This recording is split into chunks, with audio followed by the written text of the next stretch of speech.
Hello and welcome once again to another video aiming to get you the very top grades. Today it is Checking Out My History by John Agard. I can't believe I haven't made a video of this before because every time I read this poem I get something more out of it. Today we will be looking at the author's purpose. That is the first way to get into the top grade. We will look at the structure and work out how to make sensible comments about that rather than just any old gibberish. We'll look at the use of Creole in it to give you even deeper insight, and then we'll finish with Agard's viewpoint. And running throughout the video will be lots and lots of historical context, because the history is so important to understanding this poem. Right, let's leap in with his purpose. Agard made a film actually for the BBC. It's really brilliant. I'm going to put a link in this video somewhere, so look out for the eye up here. It's only 5 minutes long and it's a fantastic reading which he gives of the poem.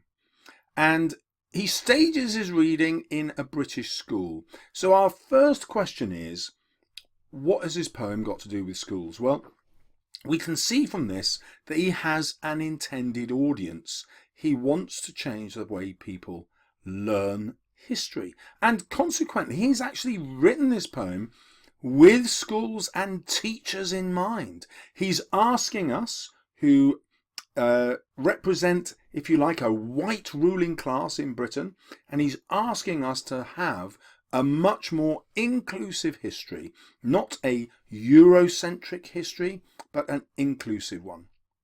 And he demonstrates that by saying the first line of his history book in school said West Indian history begins in 1492, when the Europeans arrived with Christopher Columbus.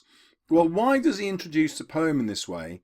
Because he says there's a rich history before 1492, but because we, if you like, are the conquerors, so by we I mean the Europeans, the Portuguese, the French, the Spanish, because we conquered the West Indies, we then imposed our own history. Well, let's see how that plays out at the beginning of the poem. I'm not sure whether to read this in my normal accent or to try John Agard's, but so I'll just blend the two, I guess. Dem tell me what dem want to tell me. Bandage up me eye with my own history, blind me to my own identity. Now, we can see that he uses rhyme repeatedly here to try and drum home his message. Me, history, identity. And he links really cleverly the idea of history, the subject that we study in school, with the idea about how we as individuals decide who we are, what identity do we have. So we can clearly see that this is a metaphor. Bandage up my eye with my own history. It's not possible to do that, obviously, but it's a metaphor for being injured. So what he's suggesting is his culture, and Caribbean culture, has been damaged by British society. And that damage has been to blind him to his own identity. So his own history has been taken away from him because it's not been taught, and therefore he's not really sure about his place in the world. That's why we have this constant repetition of me.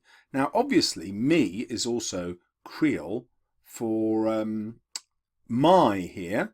Yeah, they bandage up my eye and my own identity. But by changing it to me, he's emphasizing how important identity is in this poem. Okay, well, this then invites us to ask who the Dems are. Who are they? Well, they are the British. And so the poem partly accuses us. It's a political poem that is, if you like, attacking us for not wanting to tell the real events of history, or rather, that's not quite fair, the hidden events that we have suppressed. And if we think about the sound of the poem, there's all kinds of ways that he's done that. We've talked about the rhyme, but we've also got the percussive repetition of dem, and we've also got the alliteration of bandage and blind. So it's really easy to show how he begins with a powerful soundscape these sounds that drive home his message. Now the next section is written as a nursery rhyme, if you like. It's always in quatrains, that means 4 lines, and it always has a simple rhyme scheme. Here it's A, A, B, A. And when he reads this, he does it in a kind of a sing-song, which I'll just try it. Them tell me about 1066 and all that. Them tell me about Dick Whittington and he cat. But Toussaint L'Overture, them never tell me about that. He does it much better, obviously, but this is more playful. He's using nursery rhyme as a kind of playful element.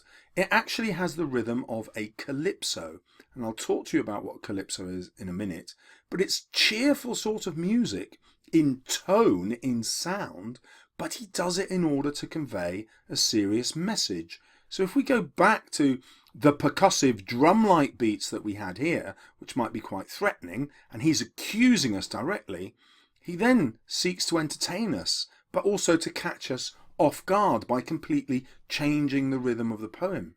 Now, that stops us being hostile to his message. It stops us rejecting his message. And that's important because we, and by that I mean the British educated reader, we have the opportunity to change the history that is studied, to change the history that is taught, and therefore he can't afford to alienate us. Now let's look at his choice of examples. So 1066 is a famous date in the British history because this is when Britain was conquered by the Normans, the Norman invasion. But it's actually when Britain became French. And so one reason for this is to suggest that all our peoples are connected. So just as his Caribbean culture is the result of conquest, he's saying so is the British culture the result of conquest. And actually maybe we should be much more tolerant to each other. Next, he has this idea of Dick Whittington and the cat. And without knowing the details of the story, I'll just tell you, Dick Whittington is a character who comes to London to seek his fortune and in fact gets rich. And so using this reference, he is asking for the opportunity for people of Caribbean descent to be given the same opportunities. Why London? Because that's where the Windrush generation went. And Windrush was the expression given in the 50s to these people coming in from the West Indies, the Windies. Yeah, the West Indies, the Windies, hence the Windrush. And that's why he's got this reference. Then we have this name that we haven't heard before. It's in French and it jumps out at us. And he does that deliberately because he wants the reader to do this. Hang on, I don't know about this person. Is it male? Is it female? I'm going to find out more. And that's his cunning plan, to get us to research this hidden history so that we can understand his point. And his other point, of course, is that the powers that be, educationalists, politicians, historians, have never told him about that. They've kept his own history from him. But a subtler point is being developed. They've kept this West Indian history from us, the British, the white British, if you like. And so he's actually wanting us to feel as though we have also been deprived. See how clever that is? Because then he's putting us in his position and saying, look, you want to find out as well, don't you? He is inviting us to find out. Well, let's do some finding out then. So this links back to Agard's purpose, and I talked about him singing the lines like a calypso. I did a very bad version. So here is Benjamin Rahm from BBC Culture explaining it. Outside the Caribbean, calypso music is regarded as carefree, light-hearted, even frivolous. Yet, calypso is among the most political of all musical traditions. So when we're writing about the calypso, we don't write about all that, but what we do say is that it is a political music form. Yes, despite its cheerful rhythm, it is a political one, and it's making a political point, which is Agard's purpose. And the political point is about changing our view of history and therefore having better integration of Caribbean culture with the white British. Then he says, it is originating in the struggle for emancipation. This is for freedom, particularly of black slaves. So now we realise that he uses the calypso in order to campaign for freedom, not from slavery here in the modern world, but what's he need freedom from? He needs freedom from this narrow view of culture and this narrow view of history. And the genre is characterised by its witty and imaginative treatment of themes. And that's what we'll see. We'll see him being witty and imaginative, as you did with the nursery rhymes. And the interesting thing here is calypso comes not from Jamaica but Trinidad, and as we'll see, Agard is careful to represent all the West Indian nations, or as many of them as he can, in his poem. So who was Toussaint L'Overture, and what's that got to do with his message? Well, he was the leader of the Haitian independence movement. So Haiti, as we call it now, is a West Indian country, and this was during the French Revolution. He emancipated the slaves, there's that word again, he freed the slaves, and negotiated for the French colony of Hispaniola, later called Haiti, to be governed by black former slaves as a French protectorate. At first, he had sided with the British to overthrow the French, but then he changed his mind when the French had freed all the slaves, but Britain refused to do so. Now, this is the sort of fact that there isn't room to include in the poem. However, it gives us a really good clue as to why Agard includes him in the poem. He's trying to get us to research the facts, so we'll realise that this hero of his is somebody who overthrew slavery, but also British commitment to slavery. And so he's reminding us of our British past. And the other way he reminds us is Toussaint's revolution happened at exactly the same time as the French Revolution. Well, and it was part of it. Well, we've all heard of Napoleon Bonaparte. He is incredibly famous. Why haven't we heard of Toussaint L'Overture? Well, the reason is Napoleon was fighting in Europe. And that's what Agard means about our history being Eurocentric, denying the history of other parts of the world. When we get to my teaching about structure at the end of the poem, you'll see how he uses two voices here. So we've had the nursery rhyme voice, and now we've got a different one. Toussaint, a slave with vision, lick back Napoleon battalion and first Black Republic born. Toussaint de Thorn to the French, Toussaint the beacon of the Haitian Revolution. Again, Agard reads it much better, but you can see how the rhyme just starts to burst through. It's unstructured. It just jumps out everywhere.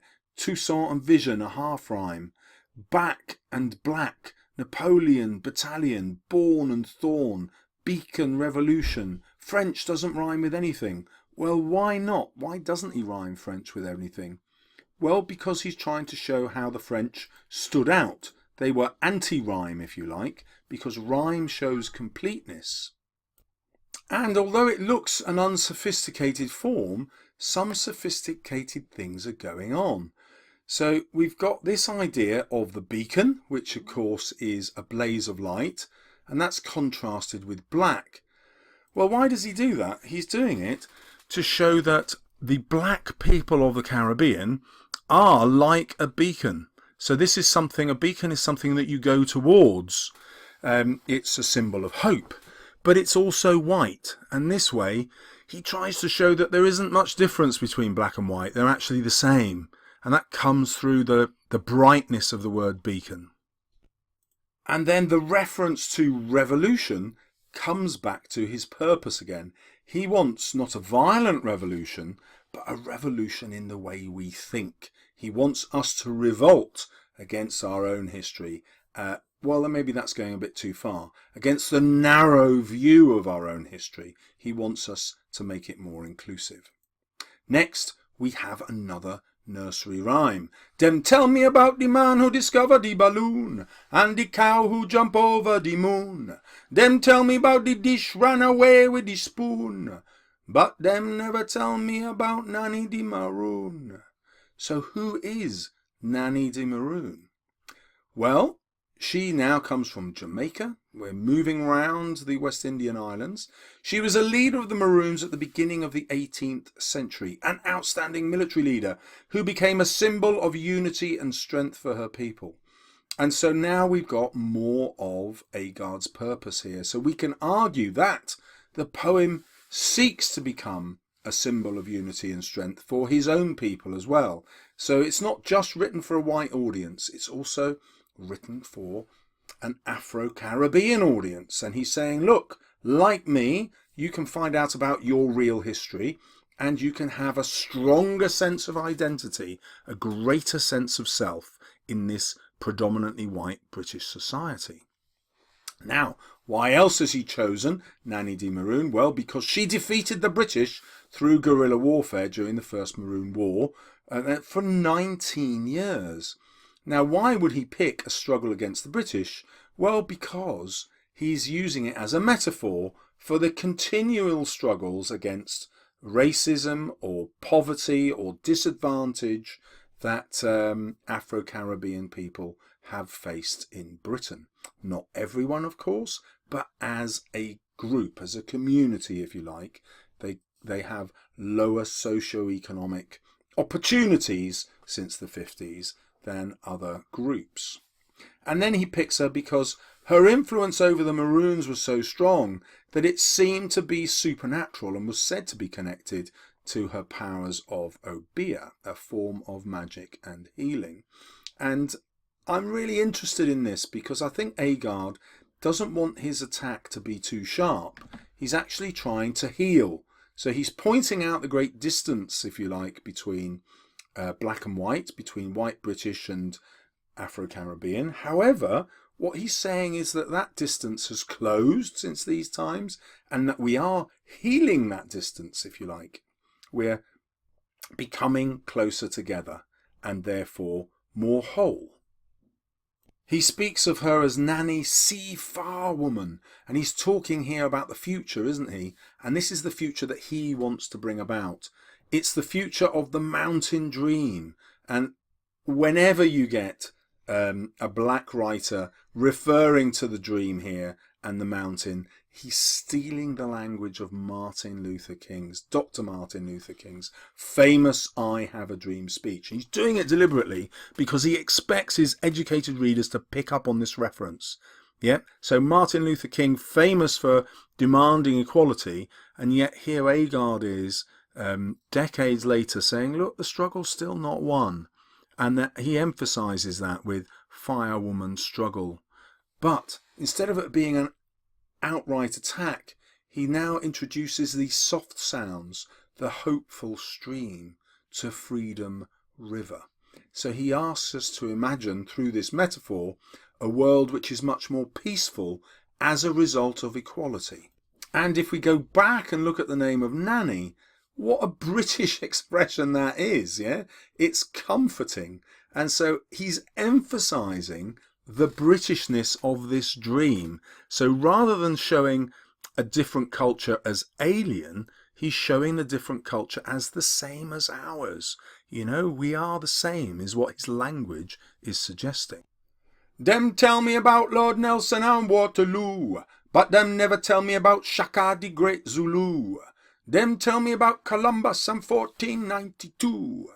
But what happened to the Caribs and the Arawaks too? So here, I hope you'll notice he isn't dismissing these three things. These two things. Nelson, Waterloo, three things, there we go, Columbus. He isn't dismissive of those. He's not saying those parts of history are irrelevant. But he's saying that the black experience of the Commonwealth is equally relevant. So here he moves to South Africa, to Shaka the Great Zulu.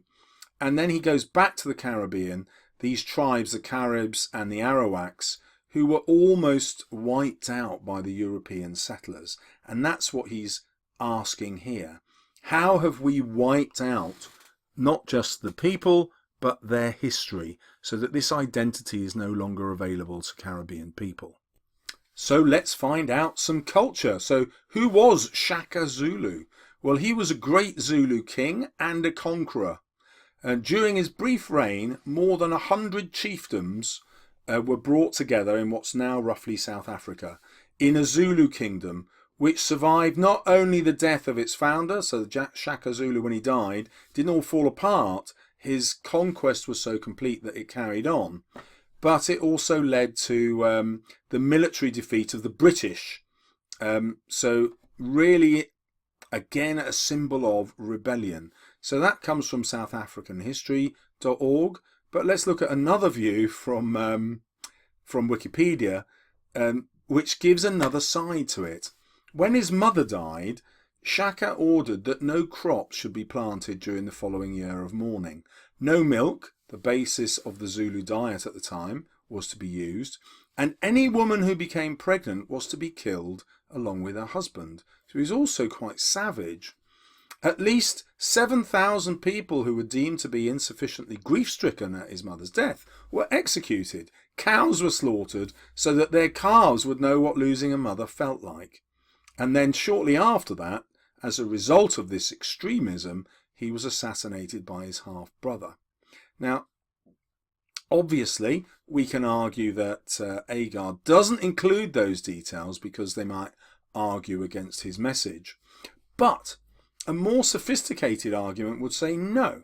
He wants us to research these people. You know, we don't know about them, and he doesn't give us enough clues. And therefore, he wants us to go and find out about the truth. And as we'll see at the end of this analysis, Agard is really interested in this idea of complexity and contradiction. He's interested in flawed characters, just like Napoleon. Napoleon, a deeply flawed character, a great military leader, just like Shaka Zulu, but also one who was responsible for killing hundreds of thousands of his own men by sending them to fight a war they couldn't win in the Russian winter. You know, hundreds of thousands of his men died fighting in Russia. Now, his point isn't that Napoleon is considered by history to be a good man. Quite the opposite. He's saying that great people are complex and they are flawed.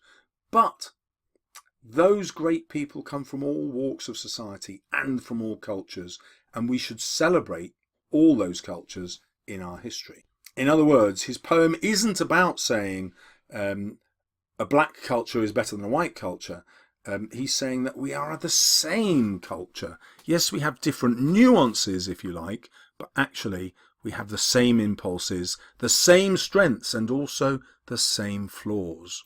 Let's have a quick overview of the Carib and the Arawak. So these were people who inhabited the Caribbean at the time of Christopher Columbus. And the crucial bit of information here is that when they were colonized by the Europeans, they were spread throughout the Caribbean. So they no longer had their strongholds. And the British actually established a reservation for them. In other words, they forced them out of places that they lived and isolated them in single communities. Now, obviously, Agard has in mind the similar isolation in our own Britain. You know, if you go to British cities, you can see multiracial environments, certainly at the time that Agard was writing, were rare.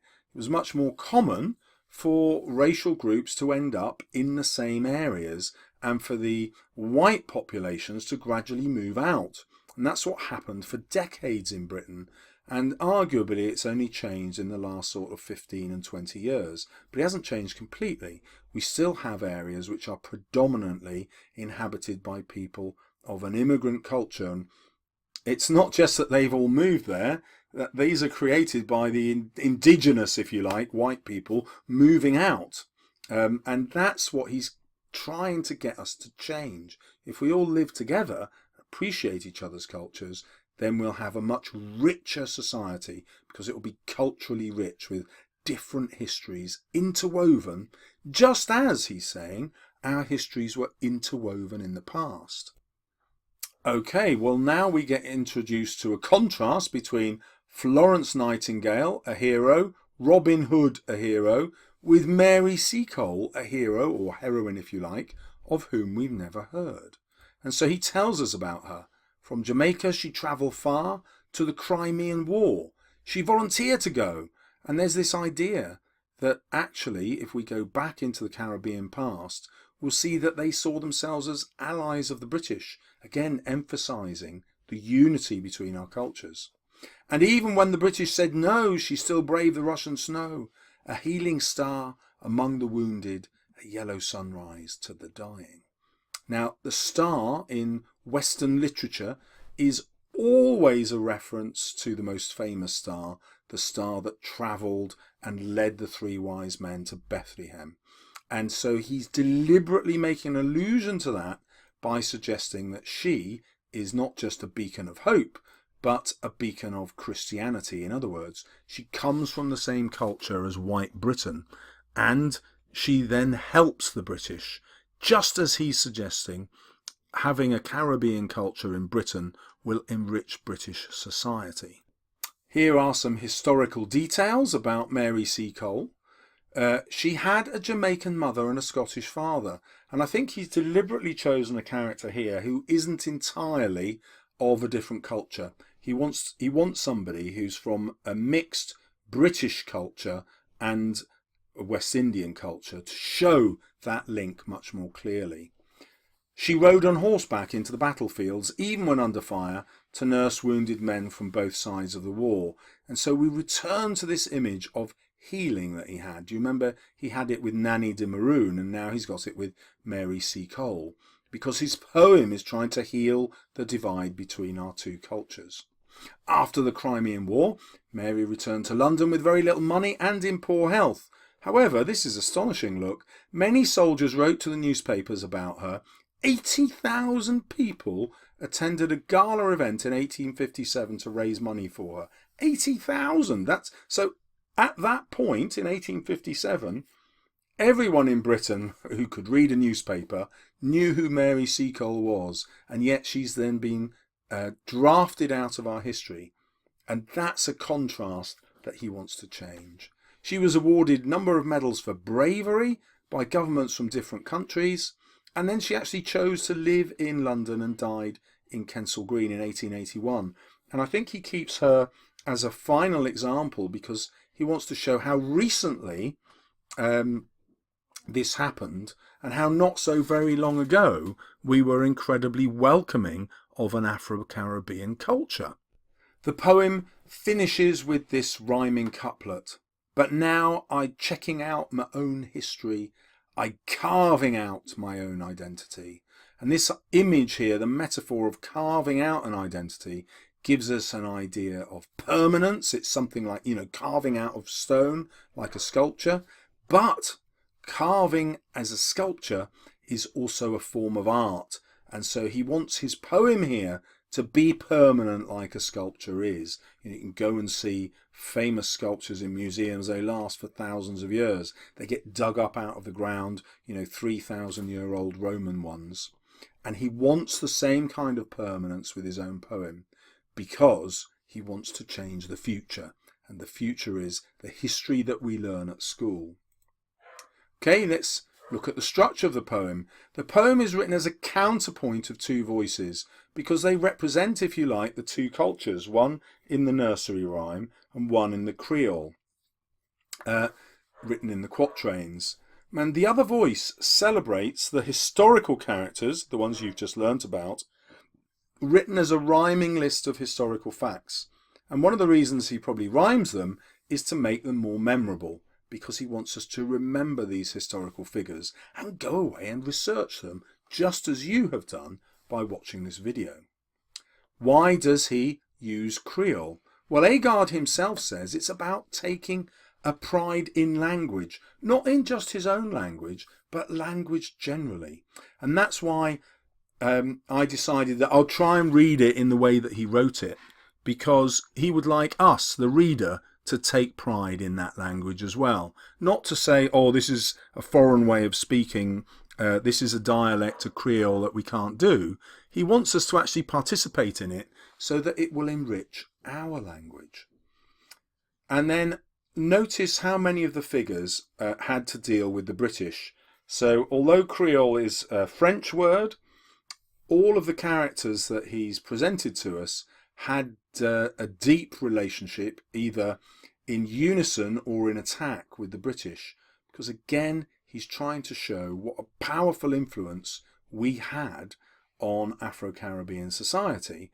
And the flip side of that is he wants to show what a powerful influence the Afro-Caribbean society used to have on us. And he wants to bring that out into the open. Finally, Agard's viewpoint is shown here. And I've taken this as a quotation from the video. There's the direct link. Hopefully I've already put the card at the top up here somewhere. The poet hopefully keeps us in touch with the vulnerable core of language that makes you what you are, that keeps you in touch with the heartfelt and vulnerable, fragile, complex, contradictory nature of the human beast. This is really interesting language. You won't necessarily quote this in your essay, although I would quote contradictory and human beast, because it relates to the violence of many of these figures. They were all warriors, not all of them, many of them were warriors. It also relates to Shaka Zulu, who behaved in a deeply human way, uniting his people against the enemy, but also in a beast-like way, with much savagery as a tyrant. But what Agard is interested in here is not that he's a nice man or a nicer man, if you like. What he's interested in is how great men of history have the same sorts of flaws. So we're all complex in that way. We all have good and bad within us. And that is emphasized by the structure of the poem, where we've got these two competing voices. We're all made up of these two parts, and he wants us to be in touch with both sides, the history that we know and the history that we don't know. So I hope you are now fully equipped to go and grab that grade 8 and 9. If you would like more such videos, don't forget to subscribe. And if you would like me to make you a personal video, why not put it in the comment below? Thank you very much.